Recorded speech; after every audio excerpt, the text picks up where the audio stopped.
Saya Sri Nurmawati. Sri Nurmawati dari Rempung, RW Hikmah. Yang mau saya tanyakan itu, tadi kan Abang bilang pas di konsisten itu, ya, saya mengambil tema komedi di Facebook. Ya, saya ngambil tema komedi. Kenapa saya ngambil itu? Karena kalau saya ngambil tema masalah pariwisata atau apa, saya jarang keluar rumah. Cuman diam di rumah aja gitu. Jadi apapun yang ada di sekitar rumah saya itu, saya bikin konten gitu. Terus yang saya mau tanyakan, kan selama ini saya konsisten itu di foto sama di reel. Yang mau saya di foto POD itu jarang saya bikin POD karena jarang keluar rumah, sudah intinya saya mau bikin POD itu mungkin sekitaran rumah saya itu mungkin orang bosen gitu kalau saya bikin POD. Jadi saya cuma konsisten itu di foto sama di reel. Ya, saya ngupload reel itu sehari 3 kali dan foto 2 kali, 2. Yang mau saya tanyakan tadi itu harus upload tiap hari dengan tema yang sama. Maksud yang saya tanyakan di sini temanya itu apa, gimana gitu tema yang dimaksud tema yang sama itu masih saya bingung ini. Terima kasih. Wassalamualaikum warahmatullahi wabarakatuh. Masih muda kelihatannya. Ya, ini kita tertinggal gitu loh. Ini kesempatan. Nah, pertanyaannya tadi luar biasa sekali. Apakah tema video yang saya upload foto dan reel itu harus random atau harus konsisten satu tema yang nantinya agar bisa dapat monetisasinya? Nah, itu bagus sekali pertanyaannya. Nah, langsung akan dijawab oleh Bang Rudi untuk konten yang ada di Facebook. Tapi sebelum dijawab oleh Bang Rudi, diharapkan untuk memaksimalkan semua sosial medianya, jangan hanya seperti disampaikan sama Bang Rudi itu, jangan hanya fokus di satu sosial media saja. Baik, ketika berbicara tentang konsisten dan segmen tema hiburan itu masih umum, ya. Jadi harus spesifikkan lagi untuk hiburannya ke siapa.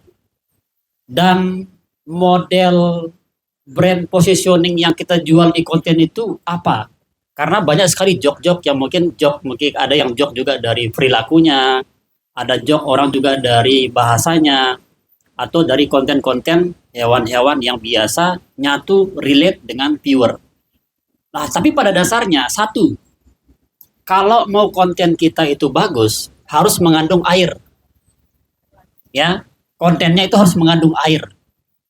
Apa itu air? A itu attention. Di video pertama itu harus ada hook-nya atau atensinya. Coba cek TikTok. Kita buka TikTok, scroll 5 detik. Kalau tidak menarik, scroll kan. Geser lagi, kalau ada hook-nya bagus, langsung kita tahan di situ. Stop, jangan di skip. Langsung kita tahan kan. Itu disebut dengan atensi atau hook-nya. Itu harus menarik, powerful di situ. Kalau kontennya durasinya 1 menit, usahakan di hook itu maksimalkan tampilkan dia di 5 detik pertama. Kenapa 5 rumusnya begitu? Itulah manusia. Manusia itu bisa memperhatikan kita di 5 detik pertama. 5-7. Airnya. Sekarang I-nya. I itu isi. Ya. Isinya harus relate dengan kebutuhan audiens. Hiburan nih. Ya. Kalau hiburan itu targetnya siapa? Misalkan kita hibur orang yang baru pulang dari kantor. Yang joknya itu ada punchline-nya istilahnya kalau dalam dunia komedi itu. Jadi jangan langsung ke joknya, tapi nanti ada punchline, pancingannya. Isinya harus daging, menjawab kebutuhan audiens. Ya, itu harus dicek datanya. Nanti Bu, cari video atau reel yang diupload itu, lihat mana yang FYP, itu cek datanya, data analitiknya. Kenapa audiens menonton video ini sampai selesai, ada datanya. Di menit berapa mereka bertahan nonton, ada datanya. Dan cek video yang stagnan, yang tidak ada penontonnya. Apa sih penyebabnya? Mungkin thumbnailnya udah menarik, atau kata-katanya kurang memikat. Ya. Jadi pada intinya, manusia itu lari ke kita karena ada kebutuhan. Nah, bangun kayak gitu.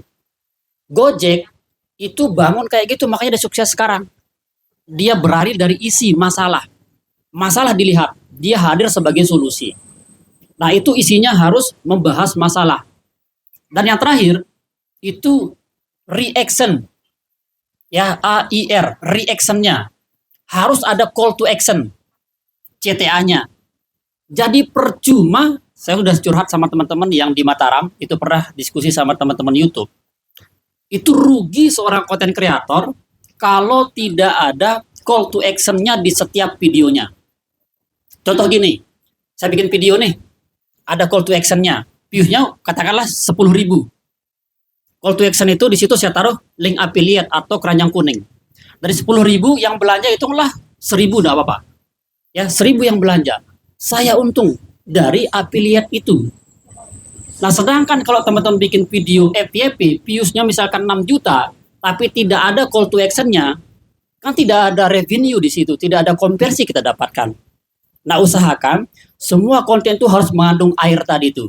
Ada atensinya, ada isinya, ada reaction-nya. Nah, itulah konten yang disebut konten yang berisi atau konten yang seperti FYP. Kayak bikin umpan sama audien. Ya, kayak kita gila gitu. Ada yang momen begini, apalagi kayak live kan, kayak live kita ngomen, jadi kayak kita di depan. Bikin sebuah kayak komunikasi visual.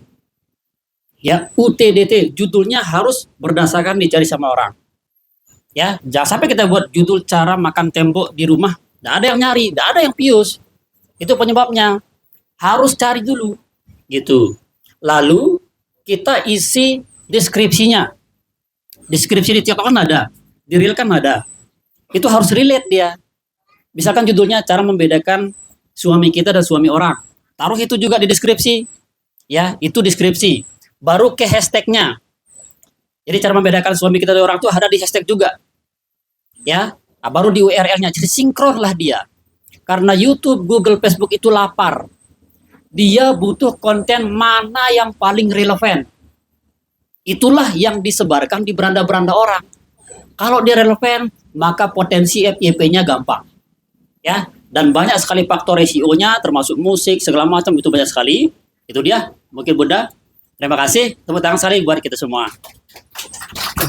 Ya, terima kasih banyak. Sudah lengkap sekali.